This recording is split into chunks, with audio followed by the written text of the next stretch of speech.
es fundamental. Ahora, uno de los problemas cuando estamos pensando en saber reanimar es si en realidad seremos capaces de hacerlo o no, ¿ya?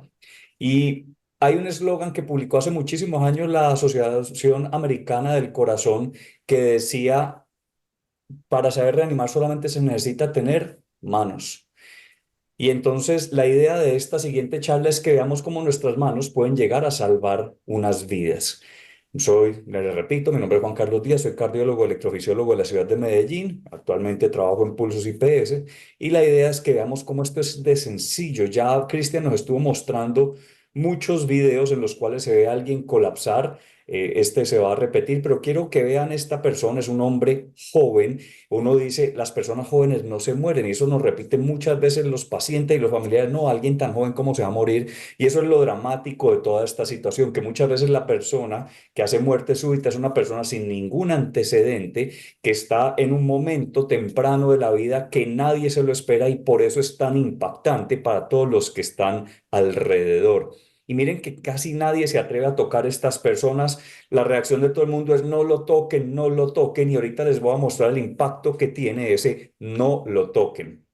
Ya Cristian nos había comentado que cuando alguien colapsa, entonces puede ser básicamente porque lo tumbó un problema neurológico, convulsionó o pasó algo a nivel del cerebro, o lo más frecuente y por lo cual estamos aquí todos reunidos es porque es un problema de origen cardíaco y ahí es que tenemos que identificar cuando alguien necesita nuestra ayuda.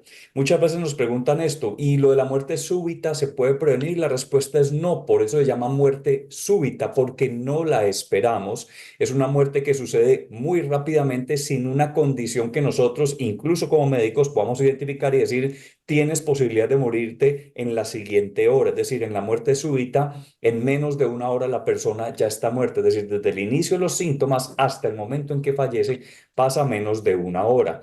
En niños, que es terrible todo esto, pues muchas veces lo que encontramos posteriormente es que vea familiares con muerte súbita, muchas veces es por deportes competitivos y todos hemos visto y hemos escuchado relatos muy dramáticos sobre niños que fallecen en competencia y cuando hablo niños hablo incluso de adolescentes y preadolescentes.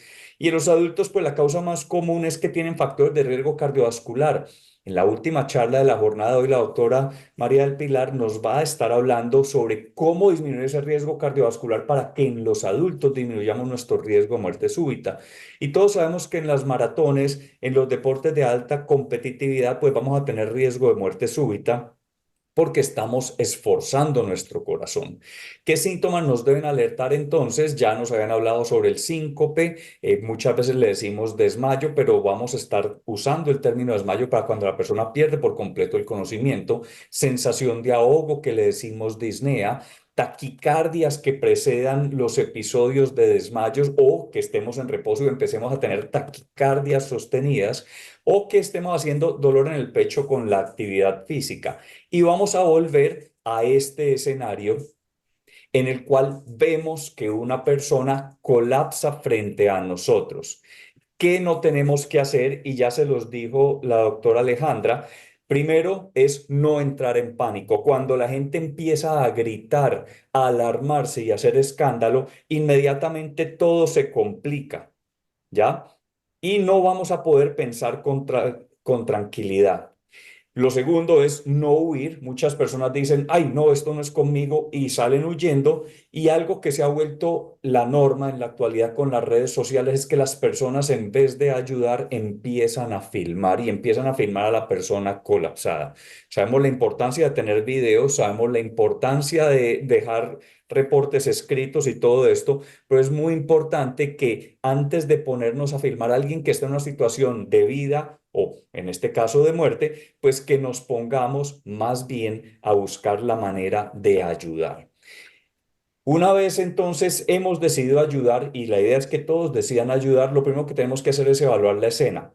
Por ejemplo, si alguien colapsa porque sufrió una descarga eléctrica de alta intensidad porque tocó una primaria, por ejemplo, no es igual que si alguien colapsa súbitamente en un espacio controlado. Entonces es muy importante evaluar la escena, que nosotros por entrar a ayudar rápidamente a alguien que vemos que cae al piso, no nos convirtamos también en una víctima de eso que está sucediendo y que lo llevó a él a que colapse, porque ya no sería una víctima, sino dos víctimas.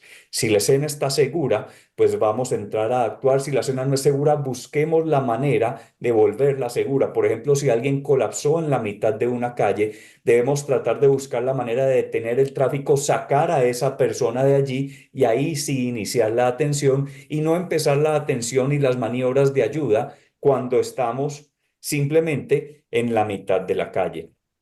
El segundo paso es evaluar la respuesta de esa persona, tratar de evitar o determinar si esa persona está consciente o está inconsciente. Y una vez veamos que la persona no está consciente, entrar a actuar. Ahora, no es decirle, Juan, Juan. No, la idea es que lo movamos fuertemente y lo llamemos, de tal manera que podamos determinar si hay respuesta o no hay respuesta. Si la persona no responde, pero respira, entonces lo que tenemos que tratar de hacer es ubicarlo en posición de recuperación. La posición de recuperación es una posición muy fácil de realizar, muy sencilla de realizar y muy segura de realizar. Lo que vamos a hacer es que le vamos a levantar la pierna contraria a donde nosotros estamos, el brazo también, y lo tomamos y lo vamos a dar vuelta de tal manera que quede en una posición lateral. ¿Por qué esto es importante? Porque al quedar en esta posición, si la persona vomita, su vía aérea, su capacidad de respirar y protegerse va a estar cuidada. Él va a poder vomitar, drenar secreciones y todo lo que pase no me va a obstruir mi vía aérea y no va a fallecer por una obstrucción de vía aérea. Y si la persona recupera el conocimiento, está en una posición bastante cómoda y donde nosotros, en caso tal de que deje de respirar, fácilmente lo podemos llevar nuevamente a la posición boca arriba, donde vamos a poder intervenir. Entonces, si la persona la llamamos y no responde, vamos a evaluar si respira y si sí respira, pero no responde, vamos a entrar a ponerle en posición de recuperación. Si es en ese momento en el que vemos que la persona no responde, tenemos que pedir ayuda. Es muy importante tener ayuda en estos escenarios, primero porque de pronto vamos a necesitar un equipo médico o paramédico con insumos avanzados. Segundo, porque es muy probable que nos agotemos en las maniobras de reanimación. Reanimar es extremadamente agotador, es extremadamente complejo cuando lo estamos haciendo solos. Pues es importante que varios sepamos reanimar y si no sabemos y somos los únicos, pues educar rápidamente a la persona para que nos apoye. Pero probablemente vamos a necesitar un equipo avanzado, probablemente vamos a necesitar transporte de esa persona y por eso se debe pedir ayuda desde un principio. No que ha pasado 10 minutos la persona en paro y decimos, se me olvidó pedir ayuda. Por favor, llamen. En Colombia sabemos que podemos llamar al 123 y que eso probablemente nos va a dar algún tipo de apoyo. Podemos llamar equipos médicos, podemos llamar familiares, podemos llamar a quien sea, pero necesitamos pedir ayuda y pedir ayuda avanzada. Y si la persona no respira y no responde, ahí es que vamos a decir, empecemos reanimación, empecemos la secuencia de reanimación. Entonces, llamo a la persona, no responde, pero respira, posición de recuperación, llamo a la persona, no responde y no respira, pido que alguien llame e inmediatamente lo voy a acomodar en posición de reanimación. ¿Cómo es esto? Acostado boca arriba en una superficie rígida, de tal manera que podamos hacer compresiones.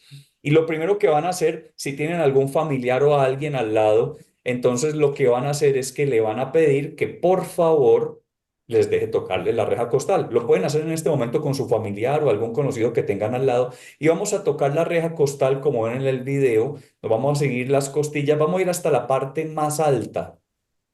En ese punto vamos a subirnos unos 2 centímetros de tal manera que vamos a quedar en la mitad del tórax sobre el esternón, sobre el hueso que hay en la mitad, que es la superficie más rígida del tórax. Vamos a ubicar esta parte de la mano, muchas veces le decimos el talón de la mano, pero vamos a ubicar esta parte de la mano sobre el esternón y va a ser la única parte que va a hacer fuerza. El resto de la mano no puede hacer fuerza porque las costillas son muy frágiles. Vamos a entrelazar nuestras manos para levantar los dedos y no apoyarnos sobre ella, codos rectos, que ya se los voy a mostrar, y vamos a empezar la compresión. Entonces, miren, vamos a apoyarnos sobre el esternón. Quiero que me digan si este está sobre el esternón o no. Piénsenlo ustedes si está perfectamente sobre el esternón, asumiendo que está aquí en la mitad del esternón. De pronto está un poquito hacia el lado derecho de las costillas.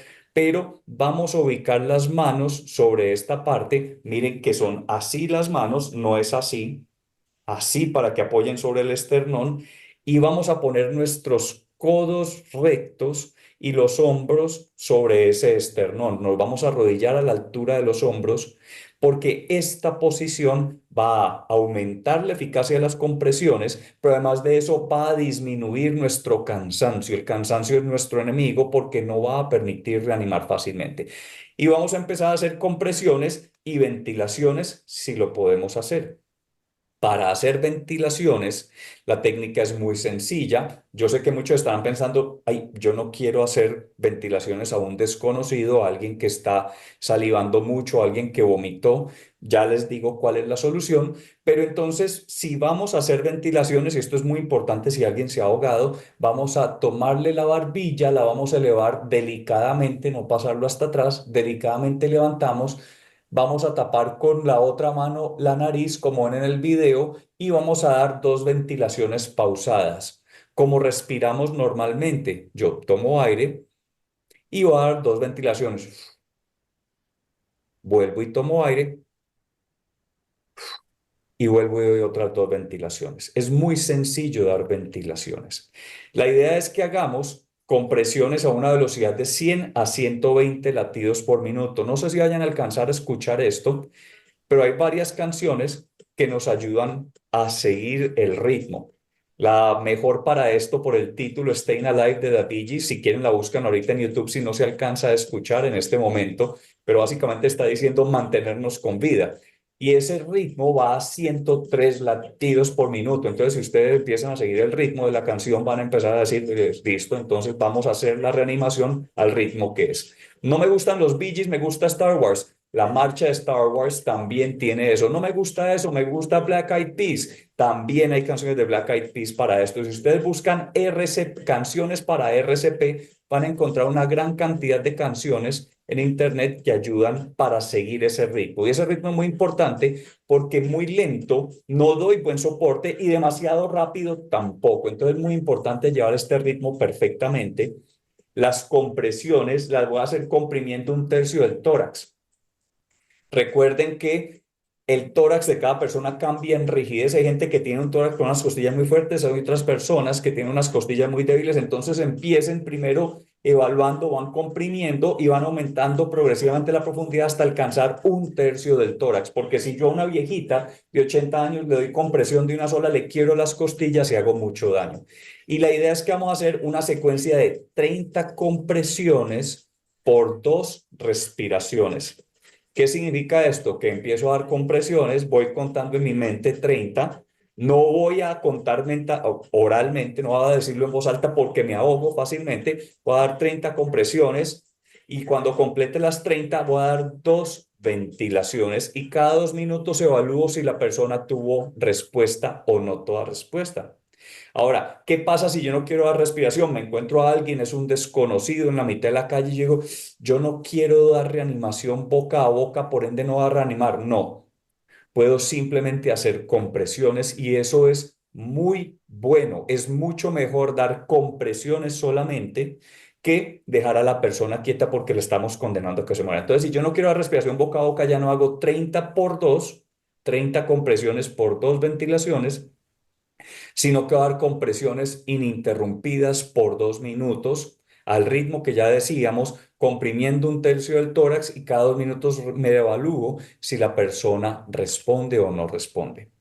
Ahora, la forma de dar las compresiones no es la misma para niños que para adultos. Los niños son más pequeños, obviamente, se benefician un poco más de ventilación porque muchas veces sus causas de paro tienen que ver con problemas respiratorios. Se nos ahogaron en una piscina, se nos ahogaron con algo que se le ocurrió su vía aérea. Entonces es un poco distinto. Si es un bebé muy pequeño, de menos de un año, vamos a hacer la misma ubicación. Vamos a ubicar sus costillitas, nos paramos en medio del esternón y con dos dedos vamos a comprimir a la misma velocidad, comprimiendo un tercio del tórax, haciendo una secuencia de 30 por 2. Hay otras secuencias que podemos utilizar si estamos acompañados, pero aprendámonos el número mágico: 30 compresiones por 2 ventilaciones. Como es un bebé de menos de un año, es muy difícil taparle su boquita con mi boca, entonces en ese caso voy a tapar con mi boca su boca y su nariz y voy a dar 2 ventilaciones sabiendo que una ventilación mía es mucho volumen para un bebecito. Entonces tengo que dar unas ventilaciones que yo vea que su pechito se expande. No pasarme más allá porque le puedo causar daño a sus pulmones. Si es un niño más grande, 2 dedos no van a ser suficiente y entonces ya empiezo a ubicar la misma posición en la mitad del esternón, busco las costillas, me subo en la mitad del pechito sobre el esternón, apoyo el talón de una mano para no hacer tanta fuerza, codo recto, hombro sobre mi esternón y voy a dar 30 compresiones por 2 ventilaciones a una velocidad de 100 latidos por minuto, ¿cierto? Y comprimiendo un tercio del tórax, ¿ya? Con la otra mano puedo mantener su vía aérea abierta y a las 30 doy 2 ventilaciones. No quiero darle ventilaciones porque es una persona que no conozco. Compresiones solamente, recuérdenlo. Y si es más grande el niño, y yo no soy capaz de comprimirlo con una mano, o yo soy muy pequeño y no soy capaz de comprimirlo con una mano, pues usamos 2 manos, igual que en un adulto. ¿Qué es lo importante? Lograr la compresión. Ahora quiero que evalúen, esto es de una página de reanimación, quiero que evalúen la posición de estas manos y ustedes piensen para sí mismo si estas manos están bien ubicadas. Miren la posición, en dónde están ubicadas, miren la posición de las 2 manos, cómo están, y quiero que evalúen si están bien ubicadas. Si pensaron no están bien ubicadas, creo que ya vamos avanzando bastante en esto. Miren que no está sobre el esternón, parte está sobre la barriga del niño. Recuerden que es en la mitad del esternón. Y miren que las 2 manos no están una encima de la otra, sino que están así. Entonces parte de la fuercita se nos va a ir hacia las costillas. Entonces recuerden, manos, las 2 alineadas sobre la mitad del esternón, siempre por encima de la reja de las costillas. Entonces hagamos la secuencia. Veo que alguien colapsa, aseguro la vía, miro si responde o no responde, miro si respira o no respira, si sí respira pero no responde, posición de recuperación, si no respira no, y pido ayuda rápidamente, ¿cierto? Independientemente de lo que sea, necesito pedir ayuda. Y si no respira y no responde, voy a empezar maniobras de reanimación en menores de un año, 2 deditos, 30 por 2 en mayores de un año hasta que seamos capaces con la fuerza, con una mano en la mitad del esternón, 30 por 2, y cuando ya son adultos o no somos capaces de comprimirlo porque es un niño muy grande y yo soy muy pequeño, 30 por 2 con las 2 manos, buena ubicación. Ahora estarán preguntando ustedes, ¿y si vale la pena que yo me ponga a hacerle eso a una persona? Porque muchas veces la gente dice, uy, ¿yo qué me voy a poner a intervenir? Si de pronto yo pongo a intervenir, de pronto termino haciendo más daño, o de pronto lo que termino haciendo es que no sirve para nada. No, camine, mija, vámonos, que eso no sirve para nada, ya se está muerto. Entonces la pregunta que todos se hacen es, ¿esto sí vale la pena? ¿Sí vale la pena ponerme a aprender esto? Miren, si usted se muere en la calle, hace una muerte súbita en la calle y nadie lo reanima, su posibilidad de salir vivo de un hospital o de esa situación es del 8% y la mayoría de estas personas tienen secuelas neurológicas severas. Es decir, que un 92% de morirse y más de 95% de posibilidades de quedar con daño cerebral permanente si la gente toma esa actitud de, no, no, esto no sirve, yo en realidad no voy a poder hacer nada. Pero ¿qué pasa si usted le da reanimación a alguien que sabe? O sea, usted vio que la persona colapsa y dice, yo no voy a reanimarlo, pero voy a llamar y espero a que llegue la ayuda. Bueno, su posibilidad de sobrevivir sube muchísimo, un 28,6%. Es de 100 personas, 70 se van a morir porque no intervenimos, pero llamamos a alguien que interviniera y nos sentamos a esperar a ver a que interviniera alguien. O sea, decir, no, no, yo no sé, no lo toquen, lo que vieron en los videos, no lo toquen, no lo toquen, que es lo que la gente empieza a gritar. Pero si las personas que hay alrededor saben reanimar, toman la decisión y dicen, vamos a ayudar a esta persona, la posibilidad de sobrevivir es del 53%. Miren la diferencia tan grande entre yo no te voy a tocar, no te voy a hacer nada, yo no te voy a tocar, voy a pedir ayuda, yo no sé nada de medicina, pero yo sé reanimar y te puedo entrar a intervenir. Miren, la mitad de los pacientes salen vivos y muchos de ellos sin secuelas neurológicas. Es decir, esto sí vale la pena y sí es importante que entren a tocar al paciente. Y ahora una de las preguntas que es más dura de entender es por qué la gente aprende reanimación. Y más de la mitad, dos de cada tres de personas, dicen que aprenden porque los obligaron. Es decir, solamente un 40% de las personas aprenden reanimación porque quieren o porque están cuidando a alguien. Todos los que estamos acá estamos en este porcentaje y los felicito y la idea es que repliquemos toda esta enseñanza y que no sea porque me lo exigieron, pero del total de la población una mínima proporción sabe reanimar. Y cuando uno le pregunta a las personas, ¿y por qué no estarías dispuesto a reanimar?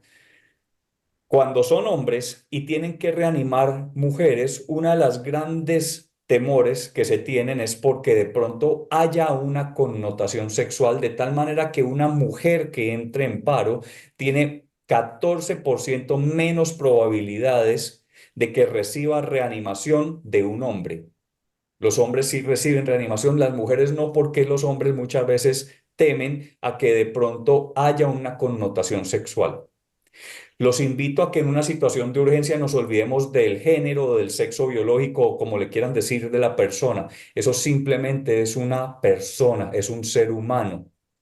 Es una persona que está necesitando nuestra ayuda y que si no intervenimos es un muerto, es una persona que falleció. Independientemente del género, del sexo biológico, de lo que pensemos, ahí no debe haber ningún tipo de connotación de otro tipo. Es una persona que necesita nuestra ayuda. Y el punto final es que con tus manos puedes salvar muchísimas vidas. Anímense, aprendan, repliquen todo esto que en realidad pueden ayudar muchísimo a otras personas. Recuerden que pueden hacer sus preguntas en la sección de preguntas y respuestas. Recuerden que vamos a tener esto próximamente en los canales de YouTube.